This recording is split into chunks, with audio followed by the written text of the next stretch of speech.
From the massive studios in Raleigh, North Carolina, this is the Cloudcast with Aaron Delp and Brian Gracely, presented by A Cloud Guru, bringing you the best of cloud computing from around the world. Good morning, good evening, wherever you are, and welcome back to the Cloudcast. We are coming to you live from the massive Cloudcast studios here in Raleigh, North Carolina. Aaron, how are you today, man? Not too bad, not too bad. Yeah, so today's show will be slightly interesting. Think of this as, every once in a while we like to pontificate on the show, and we tend to have done them in the, the mid-year shows and the year wrap-up shows and our prediction shows. But we've been talking recently as well of, okay, how can we potentially add some new content out there and kind of share some of our learnings. And we've worked with many companies over the years, both of us have, and we've done some core functions kind of over and over. And just like we have with this podcast, we have a kind of a repeatable process to get this out the door.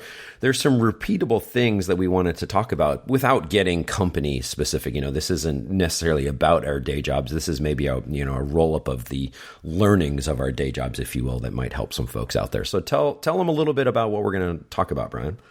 Yeah. So, a lot of times what happens, I sort of borrowed this idea.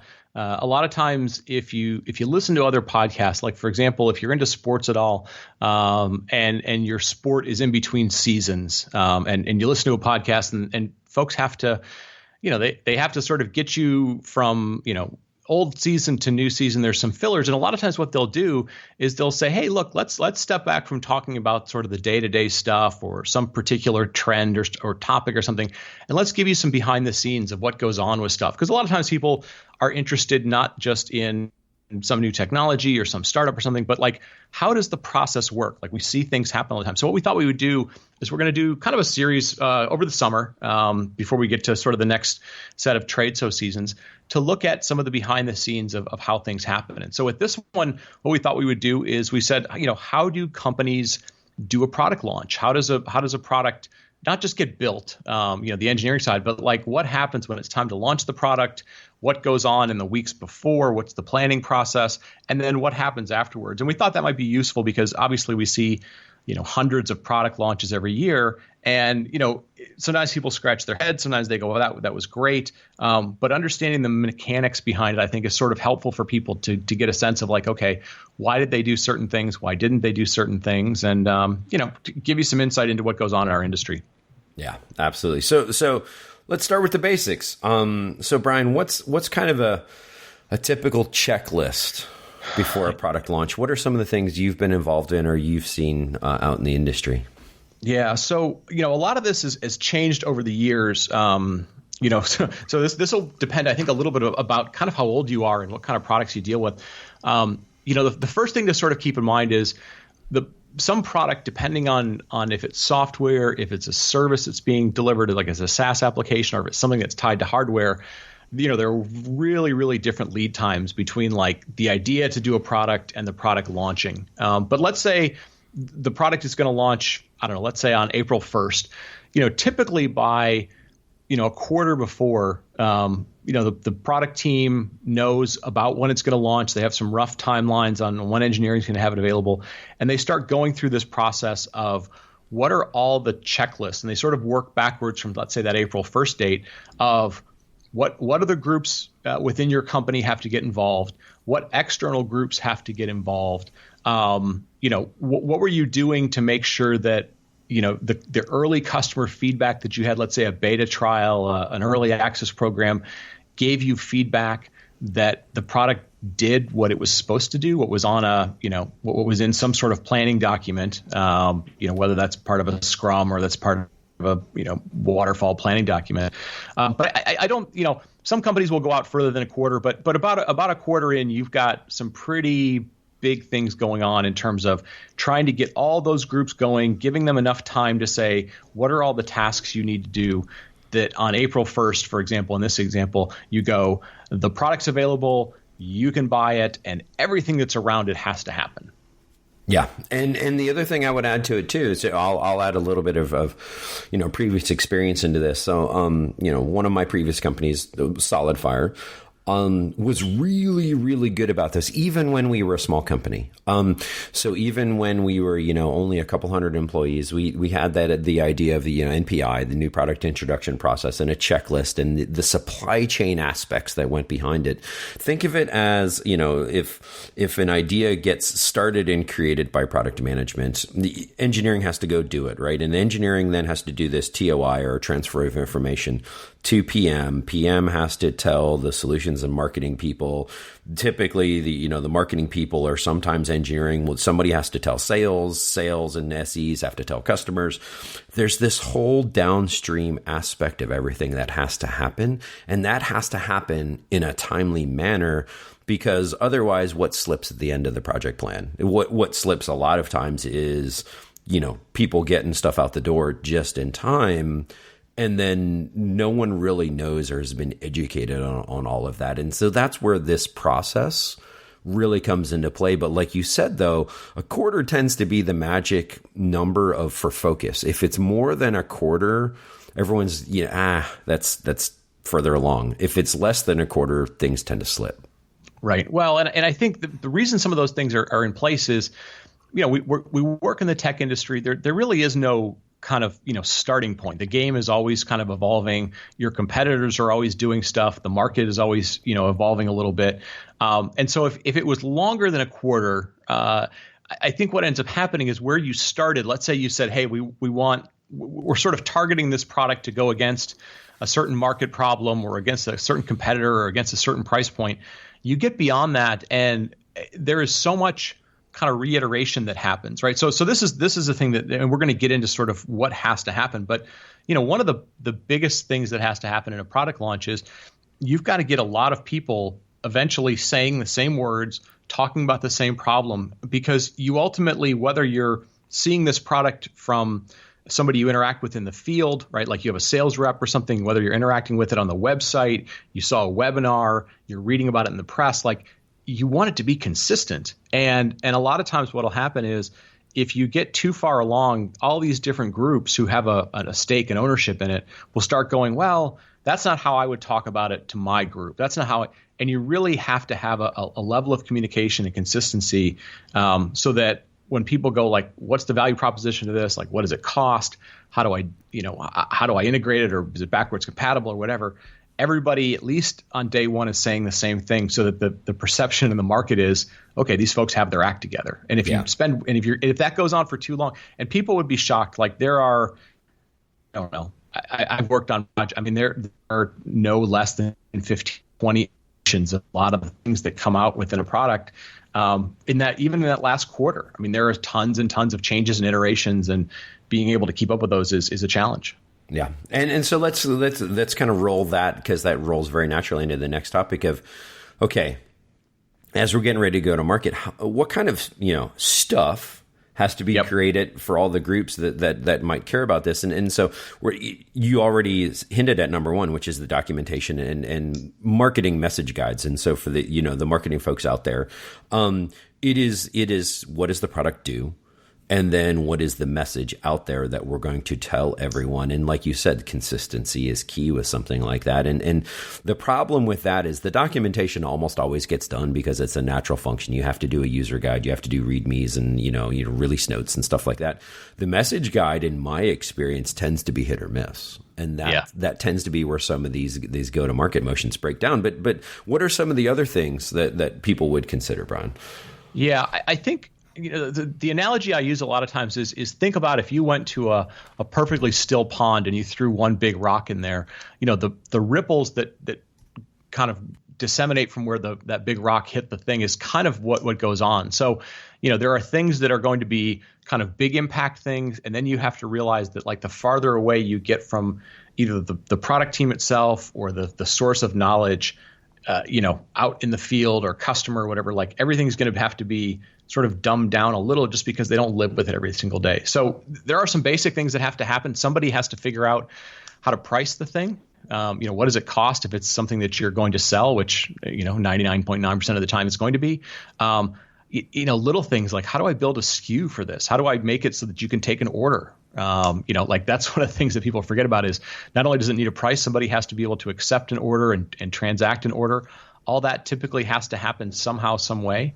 And then in the analogy of sort of the ripples, you've got to go out and you're essentially training people, whether your training is you're going to field people and training them on this, how to get hands on, how to deliver a message, or you're in essence training like market press people or analysts to go like, this is what it is. This is what it's like.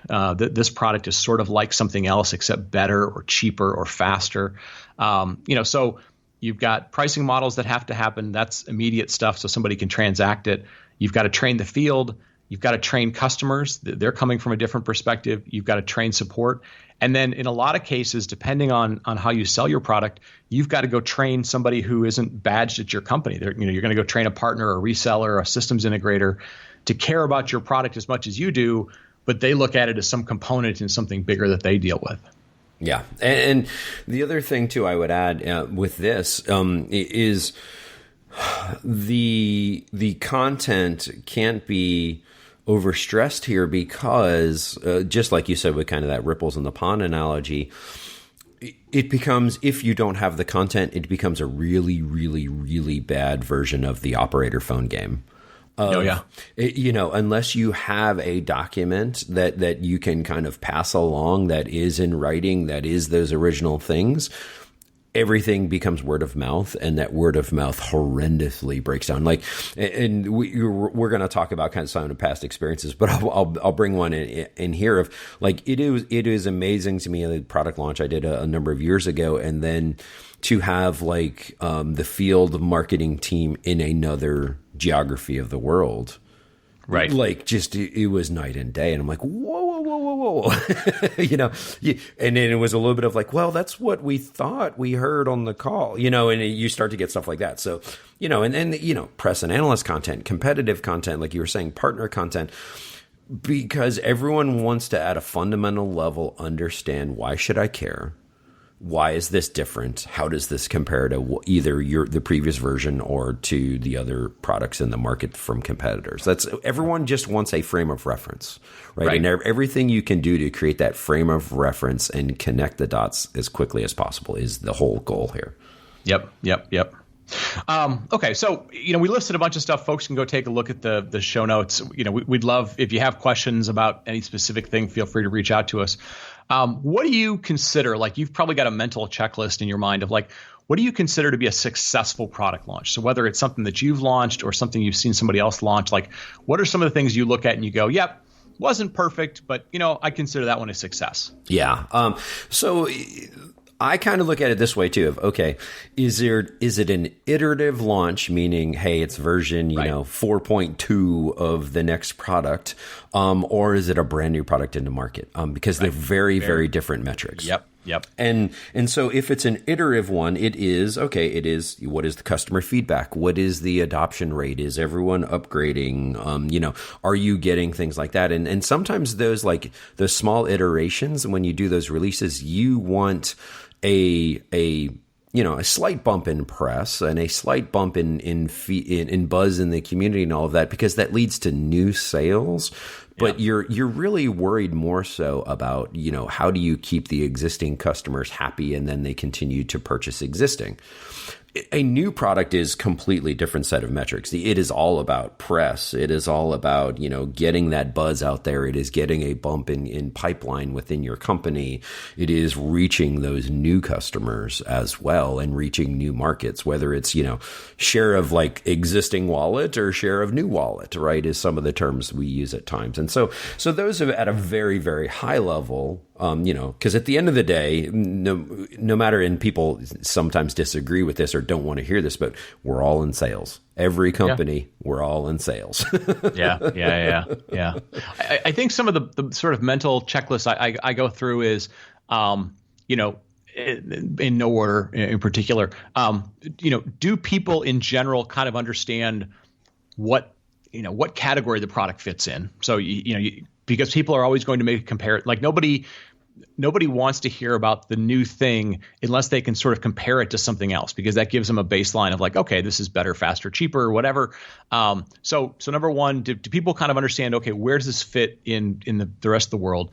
Number two, do they kind of understand at a high level, like, well, what does this solve? Like, why is this unique? What problem does it solve? Is this a problem that people can relate to? And then, above and beyond kind of what you said, like the third thing is, a week later, 2 weeks later, 3 weeks later, like, is everybody generally saying the same thing, right? Like, do you have consistency of, what's being said, or, do you go read 10 magazine articles or, online articles or whatever, and you go like, oh my gosh, there's 10 different perspectives on this thing. We totally got this wrong. We explained it 10 different ways. The people who were the spokespeople weren't prepped to answer the right questions and so forth. So, I think essentially, and that really applies probably to new things more than existing ones. But like, if it hits those things, I think you feel like, maybe the technology isn't world beating, but like if people got it, you've done a pretty good job on the launch side of things. If it's not great technology, blame the engineers and the product managers. Well, and the other thing I would add too, having done product launches in companies you can measure in hundreds, and then having done product launches in companies you can manage or in multiple thousands. The other thing also is how successfully you have to nail everything up front. And what I mean by that, when it's a small company, you tend to be able to get it just close enough, get it out the door, and then do iterative course corrections, because you can get them out to the field very quickly. Yep. Taking that approach in a larger company, and as somebody who has learned this the hard way from previous experience, you cannot do it that way in a large company with thousands and thousands of people to go educate and train. It has to be pretty close to nailed the first time, because you're only going to get one shot, maybe two at best. And so even the approach to a successful launch has to be completely different as well. Right. Well, and I think, like you said, in a smaller company, the sphere of communication is much smaller. You can iterate as you go along. In a big company, especially, the other nuance in a big company is it's one thing to sort of launch a product that's in the domain that the company already knows. So I don't know. Let's say you're in the storage space. If you launch a new storage product, like the concept that you have to understand in storage is not super difficult. Maybe this thing is faster or whatever. Fine. But if you acquire a company and you get into an adjacency and then you launch the adjacency, like you have to realize that the company you acquired knows that space really well. The people that you're dealing with probably don't know it that well. And that's another reason why you really have to get it right, because essentially you're taking something that's new to a bunch of people that don't really know the space, and you make the assumption that, let's say, the 50 people or 100 people that you acquired are going to somehow scale to be able to explain that to all those people. And that's where you've got to be doing a lot of prep work ahead of time, as opposed to just day of the launch or day after the launch. Yep, agreed. So let's move on then. So, because something we talked about this a little bit previously, something we've definitely seen is this concept of product launches changing over the years, for things that you personally have worked on. So what are some of the trends you've seen change in launches? Yeah. So, I cut my teeth at Cisco. I mean, we would literally plan products 18 months in advance, because we had to, a lot of times we were building chipsets that would go with things, or it was involved with hardware, or we were building against a big software base like iOS at the time that was only going to have releases every 6 to 9 months. So, I think the biggest thing is the cycles between, when you decide to do something and when you launch them have gotten much, much shorter, especially as things have become tied to software as opposed to having a hardware component, at least in my case, much more of that. In the open source world, it's a little weirder too, in that, I'll give you a great example. Like, we track the product that I work on, OpenShift, which is a Kubernetes distribution, to the upstream Kubernetes project.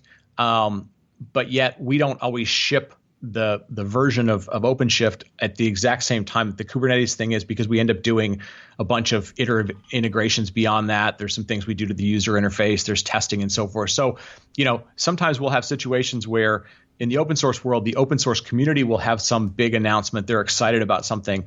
And then our associated commercial product with that comes out at a point later. And so you're kind of going, okay, how do I get the buzz of what's going on in the community to be tied to my product, but then also realize that like you don't have the product that exact same day because the commercial model and the open source model are different. So, we've gone from really long cycles to, like in the case of Kubernetes, like literally quarterly cycles of new updates. And so everything is getting compressed in terms of what I've seen for launches. Yeah. And I'll add two more trends to that. So you bring up a point there though of, okay, let's say there is quarterly, right? There are the more cutting edge, and if you follow the crossing the chasm, model, right? The early adopters and the even early majority, they may be willing to consume things on a very quickly, even quarterly basis.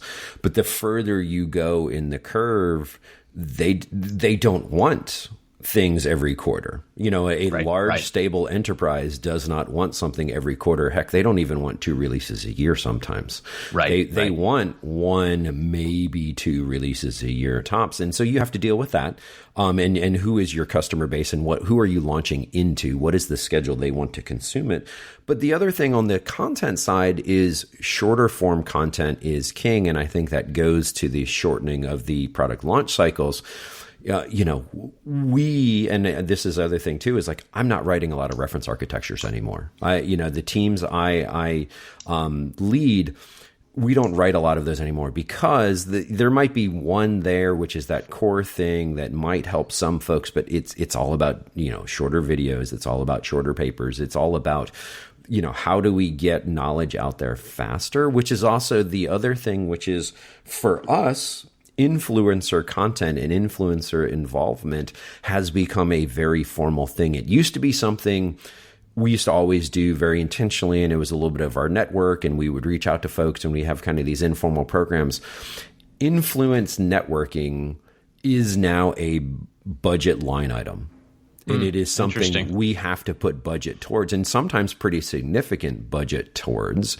And so that is something that has become very intentional in the last, I'd say 4 years or so. We've gone from, it's a spreadsheet and, we need to probably have a webinar and make sure we talk to these people, to we now have a program quarter in, quarter out where we're, working with influencers. And that's not just current company, previous companies as well. And so that to me has been a trend very recently as well. Interesting. So in essence, maybe not your best salesperson, but some of your best influencers don't actually carry a badge for your company. That's right. Definitely an interesting, different trend. So let's wrap up on this sort of last topic, because obviously we could go into tons of examples that go on this for a long time. What are some of the common mistakes you see that companies make with launches? Like, what are, maybe not necessarily a specific, like, that company, that product, but like in general, what are some of the things that you hope people avoid because you've seen it multiple times before? So I have 2 big trends, and then I'll give you a couple of examples. The number one is just I talked about those TOIs, that transfer of information, and it is a little bit like a supply chain, and you get a complete TOI breakdown. And a lot of times it is because of compressed schedules and just, that knowledge transfer never quite happens like it should. Engineering never quite tells all the internal folks. The internal folks never quite tell the external folks. And you end up with this mad scramble that gets you 2 bad things. It gets you, bad or no information out to the field. And it just looks horrible to customers. Like, they can tell when something was just pushed out the door, and it doesn't build confidence, right? And then now they're like, well, that release felt a little rushed, or that product felt a little rushed. I'm going to wait another version. Yeah. And so that's one thing that has happened. And then the other thing from a more like the solutions and marketing side of everything is relying too much on one strategy to kind of get those success metrics. I'll give you for instance. One of the companies I was with, it was very much, new product launch, and how can we do this, and how can we get as much, press buzz as possible? And we launched it out into the market, and it sounds awful, but quite frankly, it was crickets. I think 1, maybe 2 articles was written on it. And because of that, kind of putting all of the emphasis on press as opposed to doing all of the, a more inclusive project, it became over time, a dud of a launch because the strategy you have to hit everyone. Yeah. No, I agree with that. It's sort of like a meeting. Like if you have an important meeting, you really should never go into that meeting not knowing what the answer is going to be ahead of time. Same thing. You ought to be doing a bunch of prep, find some friendly press, find some friendly analysts, find some friendly customers, do it off the record and so forth. So I've got two that I'll throw out and, we can hit on more if we want to. So, you're always, anytime you do a launch, especially if it's a new launch, if it's an iterative launch, maybe not as much, but with new launches, you're always trying to find the right balance between, you want to tell the world that you're going to significantly change the market. You're going to change the world. You're going to change the economics of something. And tech loves that. We all think that we're world beaters and all this sort of stuff. And that's the mantra of sort of, tech stardom. You've got to find the right balance between we're actually, we think we've got something that's going to significantly change the market and, what it actually, and how long that will take to get there. Because if you tell the world you're going to change the world, but it's going to take 3 or 4 years to get there, but, version 1 is going to have, 2 features. But by the time we get to version 6 in 4 years, like it'll have everything, you sort of miss the timeline window for that. That's when you're sort of like, okay, maybe we should have held on to the thing a little longer or something. So you've got to find the right balance between we're going to change the world and how long will it take before I can change the world? Because if it's going to take a long time, there will be 100 other world changing things that will get people's attention. You'll lose their few minutes of attention you got. The other thing I will say is spend a ton of time on whatever that first experience you want somebody to have with your product. So if it's like, hey, we have this new thing, you can go to the site, you can download it, 2 clicks, you'll be up and running. Spend a ton of time making sure that actually happens. Because if it's, you go to the website, you get a 404, you go to the website, you have to enter 20 pieces of information, you go to the website, it only works on one iteration of a browser or something like that. Like the worst thing you can do is give a bad impression. That's the old saying, like you only get a chance to make a first impression once. Spend a lot of cycles on that and spend them with people who don't know your product inside and out. Because that's always where it burns you, is you're like, oh, all of our engineers have tried this. They use it every day. It just works. Go find that random know nothing person with a, beat up browser and see if it works for them. Because they're the ones who are going to be, a bigger part of your market than you think. And if that blows up, man, that the blogs will get written, the Reddit articles will get written. Get that first impression right. Yeah, and I used to use the term, internally with some of the companies. Yeah, you can't get your product get stink on it, right? Because at that point, your product got stink on it, and then you have a reputation of stink on it, and everyone talks to everyone, and especially in our markets, and especially with emerging things, and everyone's evaluating things, and people have less and less time. If they have heard somewhere something has stink on it, they'll just be like, I don't have time for that. That has stink on it. Right. And the other thing I would add to that, it's almost kind of goes along with it. If that was maybe the cardinal sin of product launches, right? The very close number 2 to that would be make sure your internal folks know before the customers know. I won't give too many specifics, but I will simply say there was one time product was launched. Product had to go out the door for various reasons. Customer, in this instance, customer upgraded and then called support, and support didn't even know it was out. Right. So, try and, educate your SEs, educate support, educate everyone so that, the customers aren't the first ones to know. Right. Exactly. Yeah. It's one thing for your customer to sort of kind of be a beta tester. It's another thing for them to be beta tester, engineer, marketer. Like you don't want them to do everything. So that's right. Very cool. Well, listen, obviously we didn't go into tons of details of any specifics, just kind of to protect the innocent. We'd love to talk to folks about this, kind of share anecdotes if you want to hit us up on Twitter, or, if you want us to go into more detail on stuff. But mostly we tried the format of this show because we thought, let's give folks some insight into what happens in this industry, beyond just, a vendor launches something, or somebody got VC funding. Let's kind of get into the dirt of kind of how the stuff that we use every day comes out the door. So we're going to do 3 or 4 of these over the summer, partially to give you some insight on stuff. It's going to give you kind of a mental break from having to listen about, hey, go learn some new technology. And we hope you like them. Give us some feedback. If you don't, that's cool. We can always shut them down. But we thought it'd be a good change of pace, especially over the summer months when there's not a lot of net news happening or new companies coming out. And Aaron, with that, I think we'll wrap it up. Any last words? No, I think we're good. Looking forward to the series. And yeah, I would just say, I think at this point, everyone knows how to get hold of us through all the various channels. And of course, it's in the show notes as well. So yeah, we would love to hear feedback on this. Cool. Folks, with that, we're going to wrap it up. Thank you for listening this week, as always, and we will talk to you next week. Thank you for listening to the Cloudcast. Please visit thecloudcast.net to find more podcasts, show notes, and everything social media. And visit acloud.guru for all your cloud training needs.